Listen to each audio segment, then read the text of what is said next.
Sup you phonies, how's it going? Welcome to another Blender video. Today we're going to talk about rigid body simulations. That means we're going to use actual gravity inside of Blender to make things fall, in that case down the stairs. In order to do rigid body simulations, we need two different kinds of rigid bodies. One, a passive rigid body, one, an active rigid body. First, we're going to make a passive rigid body, and I'm going to explain to you what it's for. We're here inside of Blender. On top you see my camera view, this is my camera, and on bottom here this is my workspace, this is where I'm going to be working. So we're going to start with a cube.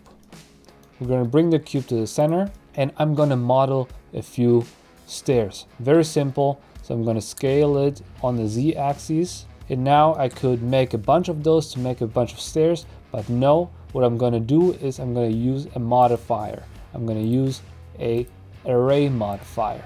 So let's do 20. Now what the array modifier does, it basically makes a bunch of copies of my objects here. You can see all those here are the same cube. When I manipulate one of them, I manipulate all of them. So that's what an array is. So now I need to bring the array in the right direction. So I need to bring it towards the z-axis like this, but also towards the y-axis. I'm going to take a closer look because stairs are usually 1 foot tall, 2 feet wide. So something like that. Also, might as well just bevel the edges a little. So I'm going to grab this edge here and bevel it. Never hurts to bevel the edges because nothing in real life is perfectly sharp. Great, shade smooth. Now that we have those stairs here, I have to make them one object. So we're gonna go back to our array here, hit on this little arrow and hit apply. Now all those stairs are one object. The other thing we need is gonna be some borders on the side here. So I'm gonna make a new object, Shift A, hit plane. I'm gonna scale it up just a little. Now in edit mode, I'm gonna bring the edge in the back, I'm gonna bring it further back until it reaches the back of the stairs. Awesome. Now I'm gonna select the right and the left, holding shift, hit E to extrude and bring it with Z straight up. So that's gonna help that the balls I'm gonna animate are not gonna fall to the right and left, they're gonna stay on the stairs. Wonderful. Shift A to apply the scale. And technically I can just make this one object. So I select both, hit Ctrl J. Now it's one object. One more thing I need to do, I'm going to build a little ramp so when I generate all those balls, they're not just going to fall straight down, I want them to ramp into it. The way I'm going to do that is with Shift right click, I'm going to make my 3D cursor being right there.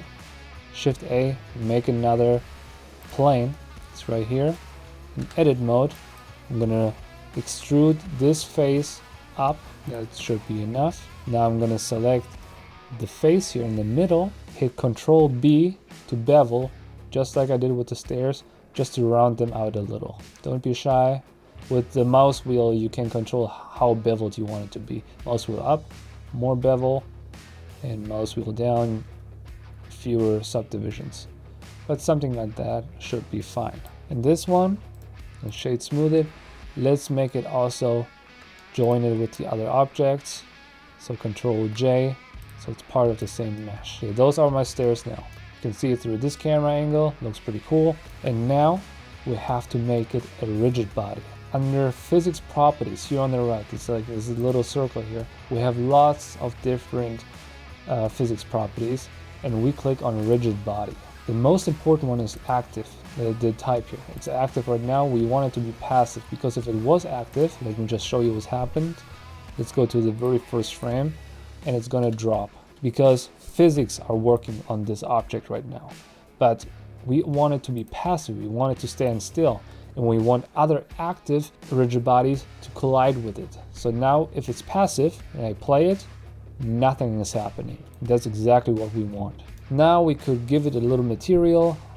Let's just do laminate floor. So now it's wooden. And now what we need to do is create our balls. So what I'm going to do is create a new mesh, a UV sphere. Bring it up. I want them to be smaller, let's say around this size. Shade smooth, and already I'm going to give it a new material. It's called the material balls, and I want all those balls to have different colors, so I could either, you know, make different balls, give them different colors, but I don't really want to spend the time on it. I want it to be random, and there's a very cool node for that. You got to remember that one.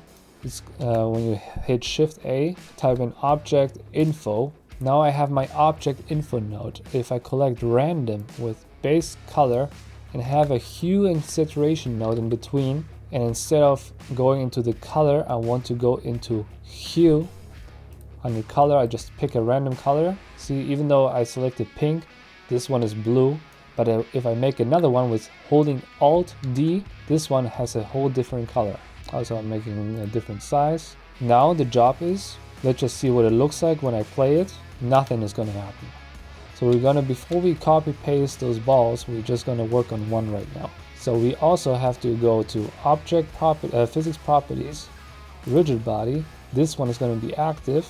And now when I play, you see that it's moving, but why is it moving so weirdly? Why do you think? Because when we go on our passive rigid body, the shape is very important here. Under shape, you can select different things, and let me just go through them real quick. Let's say we have just a cube as a rigid body, then we just would use box. If we play it now, it's just falling through. If our object was a circle like our ball, we would use sphere. But what we really need to do is to use mesh, because that's the only one with negative space where the rigid body, the active rigid body, can fall inside. That's what we want. Technically, all the rigid bodies should be set to mesh, but that takes more computer rendering power. So only use mesh if you really need it. For example, on my ball here, I'm not going to use convex hull or mesh. I'm going to use sphere because it's round already, just to save render time. Now when I play it, we can see it's already falling down the stairs. There's a few things I don't like about that, and the main thing is it's just too slow. I want the ball to be bouncier, and for that we have an adjustment here called bounciness. If we crank this up, go to the very first frame. When you play those rigid body simulations, you always have to go to the very first frame. Now we play it and we see it's already a little faster, but not fully. The reason for that is we have to also go to our passive rigid body and also increase the bounciness. It's going to be too much, but you're going to see now it's going to be bouncing all over. Great. Let's just do 50% of that. Let's see what that looks like. Sweet. Now it's also slowing down a lot because of the friction. Like every surface has a friction, and the more friction there is, the more it's going to slow down any object.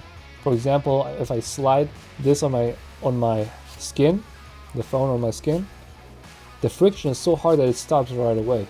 If that was ice on ice, that would slide way further. I hope that makes sense.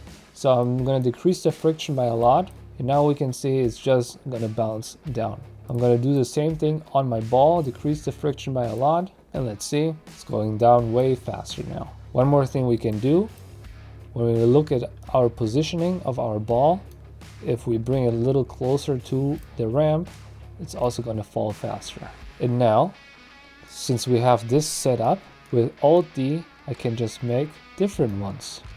And they're all going to have different colors because it's set with the object info mode through random to hue into base color. I can even manipulate the material a little more. I can maybe a little metallic. I can even make them glow if I wanted to, but then I would need to change the color from base color to emission. Then they would glow, but I don't want to do that. Let's keep this off. I don't want them to glow. Let's just make them a little shiny, like little plastic balls. And again, we can give them different sizes, because why not? Now I can just select all of them, hold D, hit Z, bring it up. Now when I play it, I have more balls falling down. And that can go infinite amount. Let's just copy paste them a bunch. Now when we play it, we have lots of balls falling down. And if we want to have it going on for longer, just keep copy pasting, but remember, do it with Alt D. Shift D also copies, but that's a real copy. With Alt D, you make an instance. So it copies the same object, basically makes a clone instead of a real copy. It's just to save polygons, but it really is important to remember that now before you make a bunch of copies and then you suddenly your computer is super slow, you don't understand why. So yeah, keep that in mind. Let's do here and there. Let's also make a real big ball. So this one big. Okay, let's see what's gonna happen now. You can see that the bounciness is just too strong right now. So I'm gonna decrease the bounciness by half, 0.5.